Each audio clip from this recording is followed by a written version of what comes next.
All right. Well, I have 11 o'clock on my computer clock here, so I think we'll go ahead and get started.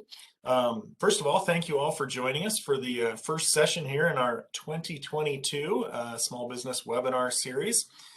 We will be continuing to host these on the first Thursday of the month at 11 this month. We have not got our full schedule ready for 2022 yet, but we'll likely have that out in the next week or 10 days. So do mark your calendars for February 3rd at 11 o'clock. Likely we're going to be addressing corporate culture, but we're nailing down a few kind of final items on that before we actually fully release our schedule and the speaker and topic for next month as well. But it will be February 3rd at 11. A couple other housekeeping notes. Our website, the same one that you followed the link in today through, contains recordings of past sessions. So if you want to go look at one that maybe you missed, or you want to share one with someone else that you saw, please use those as a resource, and they're available whenever you like in that. So, and then just a couple thank yous to our sponsors. I work for Montana State University Extension. We're one of the sponsors, along with the Small Business Development Center Network in Montana, and their partners, including the Grow Great Falls Economic Development Organization, the University of Montana, also the Montana Economic Development Association, and the Montana Department of Commerce. So quite a few folks partner together to help bring this to you. So that's kind of the end of sort of the overall housekeeping notes about the flow today. So first of all, feel free to send questions in that chat window whenever you like. I will read them to our presenter when we get a break, or if we miss any along the way, we will catch them at the end of the session. And then also at the end of the presentation today, I will certainly encourage you, if you'd like to unmute and ask your question directly to our presenter, you can do that at that time as well. So, but during the presentation, please send them in via the chat window, and we'll kind of manage those as we go. So now let me introduce our presenter today, or at least a brief introduction here. We're lucky enough to have Deborah Jenkins with us. She's the owner of HR Solutions. She has over 20 years of experience in the human resources area, and now does some HR consulting, leadership development, and workforce training. And this caught my attention, particularly that her passion that drives her is the pursuit of workplace harmony, efficiency, and diversity appreciation. Workplace harmony seems something like we could all use a little more of some days. So I think that was particularly great to me. And then today she's going to talk about managing different types of personalities, and specifically 4 different types. So with that, Deborah, I'm going to turn it over to you. Thank you, Joel, and hello, everybody. Good morning and Happy New Year. I'm pleased to be here to talk to you about 4 types of people. And as Joel mentioned a little bit about myself, I have background in human resource management, so I've worked with quite a few different people and personality types. And even if you are not a manager or a supervisor, you still work with other individuals, or you have household members that are not the same as you. Our objective of today is to first discover key personality differences, to consider why we should embrace healthy differences, emphasis on healthy. 3, recognize when and how to navigate the no-win situations. And 4, learn tips on how to better relate to others with differences. We have a 3-fold outline agenda today. We'll go over the 4 different basic types of people, and 2 benefits and challenges from working with each of these types, and then 3, finally, working together towards better collaboration, an informal approach, and then a more structured approach with an overview of everything DISC. To start off with, what are the 4 types of people? First off, the first one is like-minded people.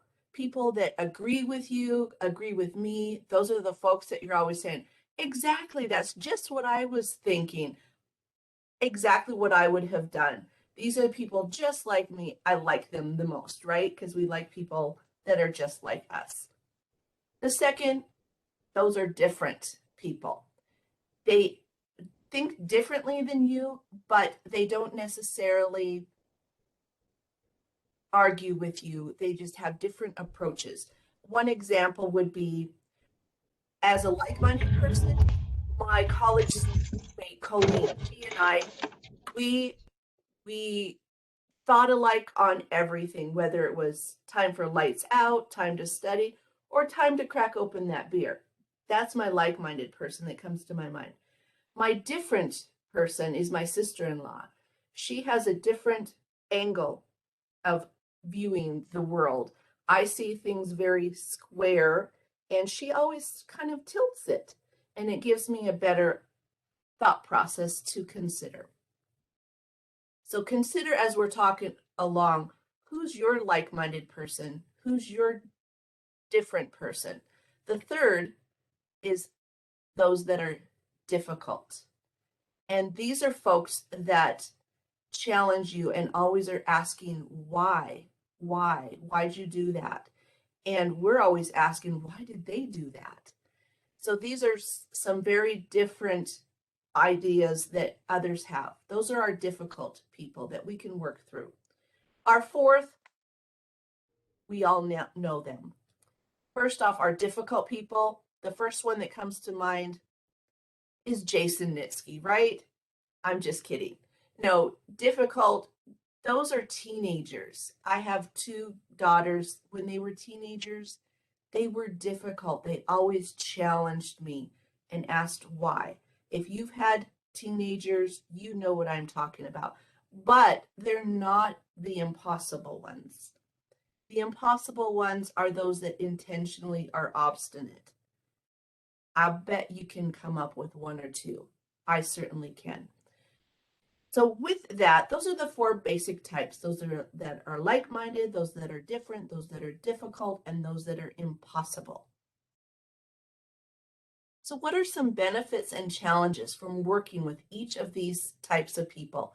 First, with our like-minded people, like my college roommate, they're agreeable, but it can also lead to missing pieces. If you both think the same all the time and you're always following that same path, you don't experience a lot of other activities. So even though we like people just like ourselves, it's important to bring other perspectives in so that we don't miss opportunities or we're not blindsided by obstacles. The second, the different type of people, like my sister-in-law, they can certainly add value to whatever project or whatever situation you're in by giving you a different perspective, but it also challenges you or me to have an open mind and to consider their perspective as well. The third, difficult, we're talking about Jason, right? Oh, wait, my teenage daughters. They can challenge bad ideas because you think that you're perfect. I think that I'm perfect. Every idea I have is like the best. But I also need somebody to step in and really challenge those ideas to either improve them or maybe to pivot them. And the challenge is to not take these difficult moments or interactions defensively and to absorb them and really listen to them. The fourth are our impossible people. And these are folks not interested in getting along. So it doesn't matter what you do, what you say, you can't change other people. And that component is a whole topic for another presentation. So we're not going to focus on those impossible people that you don't have control over. So when we're working towards better collaboration, there's an informal approach that we can all use starting now. And that is, first off, to understand yourself, understand how you tick and how you think and how you operate, what really interests you and what is not so interesting to you. Second is to get to know others, because not everybody thinks just like me. And it took me a while to figure that out of who are these people? Why are they not thinking like I do? And realize that I'm not the best solution for everybody as far as my personality type. So get to know others and what really drives them. Third is to purposefully work towards communication by using their language. If I use my teenage daughter's language, then they might hear me better. And it might become that now they're going to start using my language more. And into adult years, that does happen. So if you have teenagers right now, hold on, it will get better. And fourth is to identify your impossible people and make that tough decision of, do you continue that relation with them or not? And that is a very difficult decision, particularly for me, because I have optimism in my blood and I always want to see the positive, but sometimes it is just something that the oil and water don't mix. So when we're looking at a more structured approach, and I sure wish that I had tapped into this information when I was a parent of those teenage daughters long ago, but I do continue to learn through Everything Disc. And if you've not heard of Everything Disc, this is the disc theory was developed way back in 1928. So it's got 90 plus years of evolution and research and taking that basic personality groups and funneling those to your individual personality. And they've come a long way using a lot of different approaches. And they are the only one that uses adaptive testing. So if you answer a question one way that is not understandable, like you answer sort of, then the question you will then be asked another question to clarify, what does sort of mean? Everything Disc also has looked at some of the other very popular personality assessments and drawn from those some similarities, such as the Neo Personality Inventory or the 16 Personality Factor Questionnaire. These might sound familiar to you, so you might understand how these have tied in to the Everything Disc. With the Everything Disc solutions, they pinpoint what your objective is. Are you trying to reach customers, for example? So they first launched the sales solution so that you could reach your customers on their level with a better relation for their personality types. The next was management, because there's so many different personalities to manage and try to relate to. They created management. There's also workplace, which is for peer relations, whether you're a supervisor or you're just trying to relate to your boss, or perhaps you're trying to relate to that coworker that is of that third type, the difficult type. Work with leaders, productive conflict, and most recently, agile EQ, which is your emotional intelligence. So those are some of the solutions, just to mention those. And it's important to also bring up the cornerstone principles of Everything Disc, and that is to assure that everybody understands that all disc styles are equally valuable and everybody is a blend of all four styles, DISC. The way you work is also influenced by other factors such as life experience, education, and there's that maturity factor as well. So those are some principles that really drive this solution.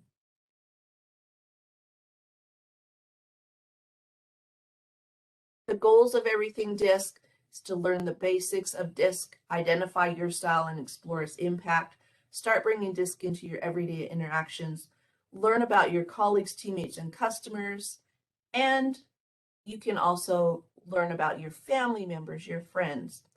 and then find new ways to work together. So just to do a quick and dirty way of figuring out where you land on the DISC spectrum, and that is to ask yourself, are you more fast-paced and outspoken or more cautious and reflective? So write that down in your head or on paper. The second question to ask yourself is, are you more questioning and skeptic? Do you ask why a lot? Or are you more accepting and warm? Do you say, okay, and just go with the flow? So write that down. Now, where do these two match up with these questions? If you found that, for example, myself, I'm more cautious and reflective, questioning and skeptical. So I am a C, and I am. So think about where you might be, and I encourage you just to put it in the chat just to see where we're all at, if you feel comfortable doing that. So what do you do with this now? We look at what characteristics this might include with yourself, because we're looking at ourselves first, then others, then how to relate better. The D, dominance, I, influence, S, steadiness, and C, conscientiousness. You can see the characteristics with each of these, and you may agree with some or all. For mine, conscientiousness, analytical, reserved, precise, private, systematic, that's me to a T. But I also have some other characteristics that are of dominance and of steadiness. Now you see the line on the screen that's diagonal, the E at the top by the I, the influence, that is where our extroverts hang out usually. And down in the C's, that's where our introverts hang out. This line was researched by comparing the DISC model with the Myers-Briggs, which is popular to know the introvert and extrovert factor. So a lot of folks understand that introvert, extrovert. With the workplace priorities, you notice that with each of these areas within your workplace, it does show you different priorities. And I'm not going to go through all of these for the sake of our timeline, but I did want to share these with you, and they will be on your handout, your PowerPoint, so you can see where you lie, where you think you lie at this time, and see if that really does match up with you. For example, if you're an I, do you find it important to have support from others, collaboration with others, and enthusiasm?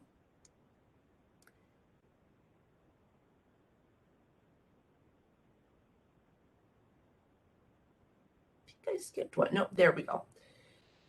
So with your DISC style, there is a dot that does pinpoint, the funnel to where you actually are within that group. So viewing your DISC map and shading, your shading represents your comfort zone. It doesn't mean that if you are, for example, this is my dot, this is where I am comfortable at. It doesn't mean that I can't stretch outside and be enthusiastic, or stretch outside of my comfort zone and be extroverted. It just means it takes more of my energy. And the same for you wherever you're at too. The dot location, whether it's the closer to the center or further to the edge, that shows your inclination of how strongly you are built that way. For example, if you are right on the outside edge, you're firmly feeling those effects of that personality type, and it's going to take you even more energy to reach across that circumflex to perform those other activities. If you're more towards the center, it should be easier for you to reach those other objectives. Hope that makes sense. Now, when we're working with other styles, so you've identified yourself, now you've got to look at others and decide, who am I working with and how can I better relate with them? If you are working with a D style, as an example, you might want to try to get to the point quickly, because D styles don't often want a lot of chit chat or the fluff, so to speak. And then also don't take abruption personally, because they may say, okay, that's enough, let's move on, because they're results driven. And working with an I style, these are the folks that you want to develop those relationships. When you're typing an email, you want to start it with, how are you doing? How was your new year? I spent it with family and friends, and then get to the point. That's developing that relationship. And then also make sure to hear them out, because they like to share with you their ideas and thoughts. Working with an S style, they like to make sure everybody is included, so there's a collaboration. And you also do need to check in with them and share updates so that they know that you are still on board with the team. C styles, like myself, give background information in time and give us time to process it, because we're analytical and we want the data. And then also make clear fact-based arguments so that we can move forward more readily, because we've got those facts to work with.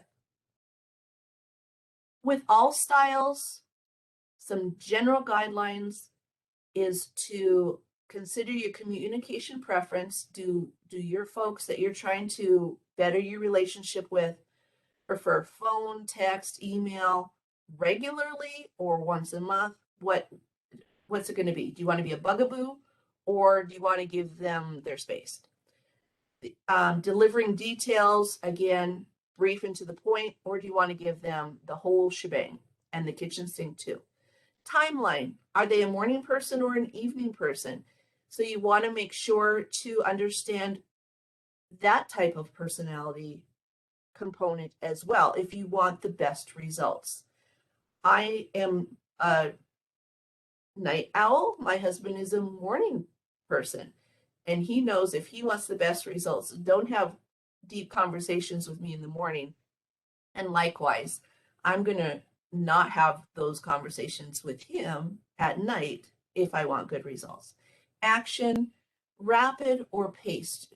Are you working with people that are really active and want to move on, move, or are they more consistent and paced out? And then decision motivations. Aggressive versus relaxed, loud versus quiet, give suggestions versus recommendations. So the word choices are very important, and body language as well, for relating with other personality types. An action plan that I will offer to you that I have found helpful to myself is, first, write down tips on how others can better work with you. Everything DISC suggests that you share those with your colleagues and let them know that if you want to work best with me, let's have those more difficult conversations after 9 a.m. and give me the information, the data, the facts, and not just your feelings and your thoughts. And I don't know, third would be to make sure that everybody is included, because I also have an S. I'm a CS, a combination, and I like to make sure that nobody is omitted. So write 3 things down about yourself that you can share with others so that they can better relate to you. Second is to understand your relationships with others and learn more about how you may reach the other DISC styles. If you want precision in this, you can take the DISC assessment yourself and encourage others to, or maybe your whole organization can do this. And there are comparison reports in which you will get those tips on working with specific individuals, and it will show the spectrum on Joel is fast pace, I am slower pace, and these are some ways to meet better in the middle with Joel. Third is to flex your ability, identify how you can adjust your actions to work better with others, because as we know, we can't change others, but if we can change ourselves, that can influence them to maybe try to change as well. So quick and dirty, fast and furious, that is our 4 types of personalities, and some tips on how you can better manage your relationships with others, whether they're your employees or your coworkers, family members, friends, etc. And at this time, if you had any questions. Yeah, and we've had 3 questions come in. So thank you, first of all, Deborah, for the presentation so far. And let's start with these 3. And then after that, I'll encourage people to either keep sending them in via the chat window or to unmute and ask questions as well. And one clarification too on the slides for today, they'll be posted with the recording, and that'll probably be tomorrow. So same website where the recordings have been housed is where we'll put a copy of these. So, all right. So the first question, it's a little bit long, but as a manager of a team of 6, should we all take this analysis and then discuss all the results as a group? Or is this something that each team member should only know about themselves and I should know about as the overall leader of the group? Wow, fantastic question. It is very important that everybody does take the assessment within your team so that you know who you are, who others are, especially the manager. But it's also, you have to remember those people that are very private and don't readily share. So that's where training can come into play with a trained facilitator, so that it can be explained on how each of the personality types are important, and no one is better than the other. Your leaders come from all different areas of the DISC spectrum. And so the best recommendation, if you can do this, is to have everybody take the assessment from your team and then conduct the training sessions. The training sessions follow the suit that I kind of mentioned, and that is to have better understanding of yourself, and then also to understand others better. And it is in a format that is non-judgmental, and it is all positive driven. And then third is, what can you do to help build that team, that relationship, and make sure to have a well-rounded team, not all D's or not all S's. You want to have a blend of all, but that comes with its challenges too. So I hope that answers your question. And with sharing your style, it takes a while. It took me a while to be able to say, I'm a CS, but now I own it. And that came through training and understanding of the model.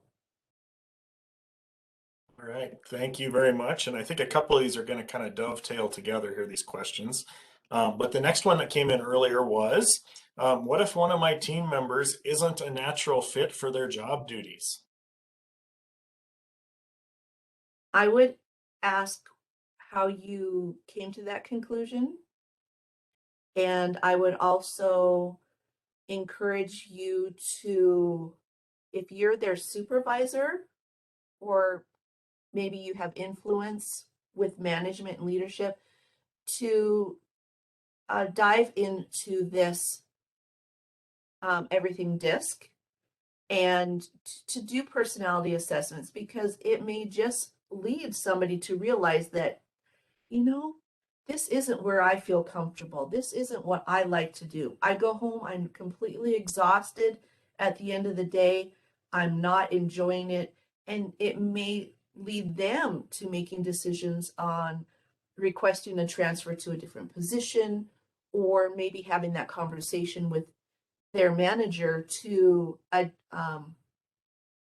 help them to get to or adjust their position to better match their personality. Maybe somebody else likes a particular component of this person's job and they could switch those tasks.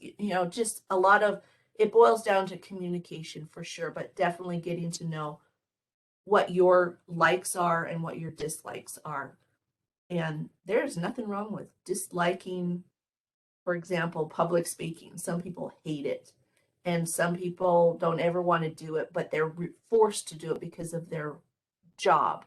Well, there's ways around that. They can, just do some brainstorming, and that's where having different perspectives, having those conversations can come up with a solution where you might be stuck going, I just don't know where to go from here.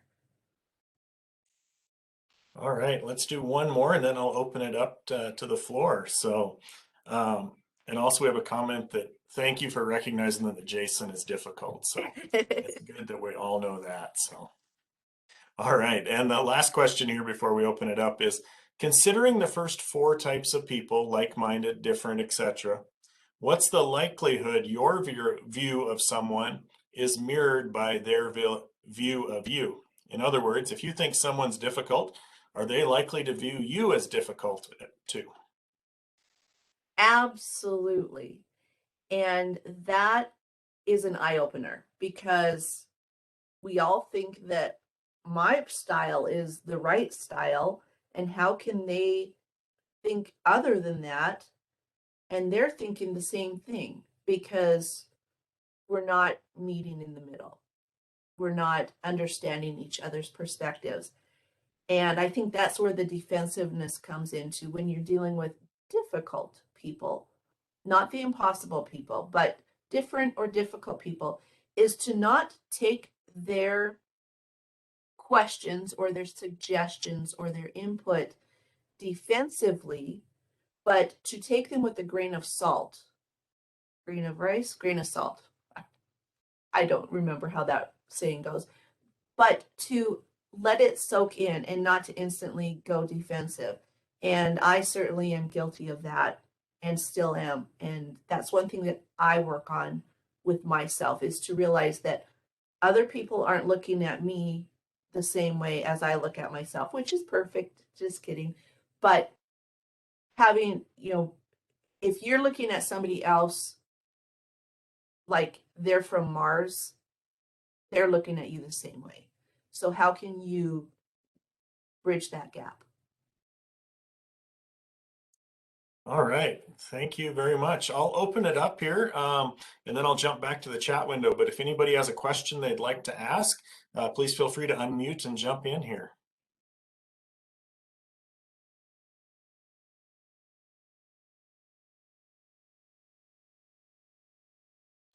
All right, well, we've had a couple more come in via the questions here, so let me start with those. Is the difficult type and the D in DISC related, being that D is more a outspoken type? Absolutely not. No, no. The four types are my general types. Those are just to kind of start the conversation.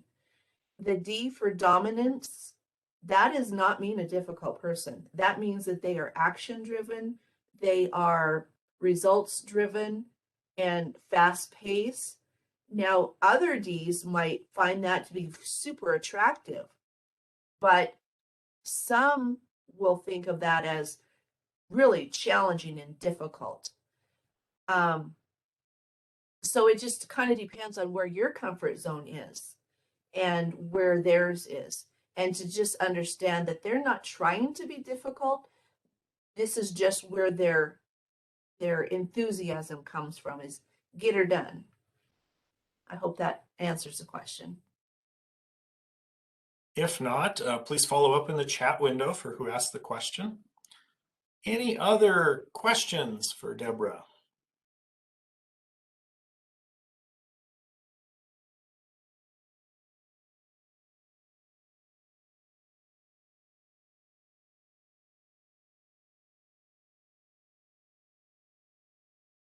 So we do have one more question.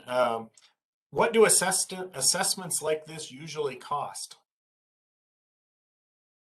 It depends on which assessment you're choosing.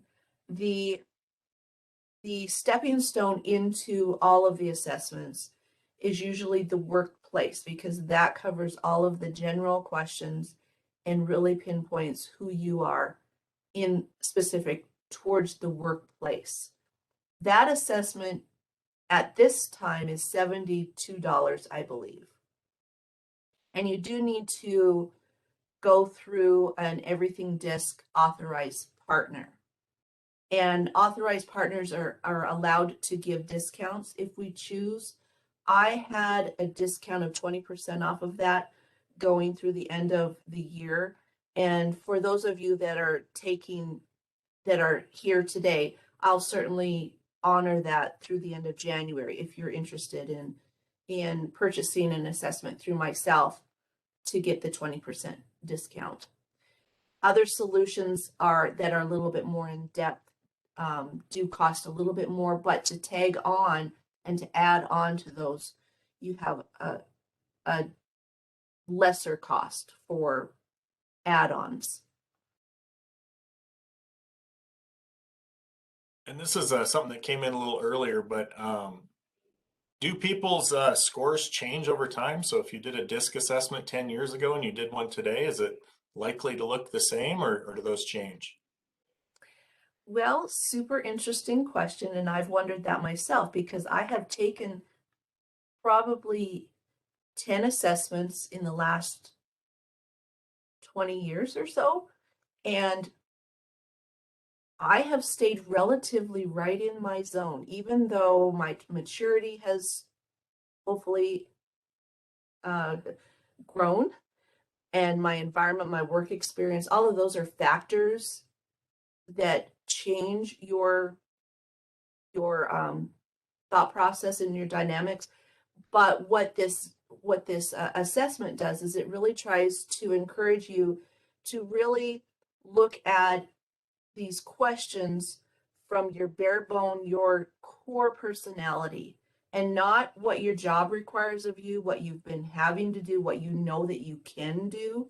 It's what you like to do and what you want and what you really are interested in so that you can really get a picture of yourself. And also over the years, the assessments have really been improved and tweaked as 2012. This is where those questions of really get into you've been asked a question like, do you prefer to enter a room and go right to the center, or do you prefer to go to the outside edge?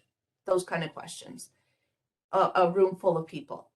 And there's also that answer that you can say, I'm not sure, or sort of, or so if you answer it one way one time, or sort of, it's going to ask you that question again in a different way that says, do you like to be the center of a conversation, or do you prefer to be in the background listening? And then it can really understand where you're coming from. So it's really improved throughout the years with all of the research and the development. So all in all, for me, I've stayed pretty true to where I'm at, but I found that my dot placement has moved more towards the center, showing that I'm more flexible to reach those other activities, such as talking to you all today as an introvert. All right. Well, thank you. That was helpful. I was curious about that one myself. So I don't see any other questions that have come in, and we've kind of come to our usual time here. So Deborah, I just want to say thank you very much for sharing that information with us. It was really valuable. And again, we did record today's session, so we'll post it on our website. If for those of you watching, if you want to watch again or see Deborah's contact information will be on that recording as well because it's here on the slide. And if not, please mark your calendars for February 3rd, and that'll be our next session. And for those of you that have signed up for the reminder email, you'll get that topic out there. Otherwise, you can check the website. We hope to have it posted in the next week or two there as well. So any final comments, Deborah, that you'd like to share? I would just say, have a warm and wonderful day, everyone. Thank you for joining. All right. Thanks, everybody. Have a great day.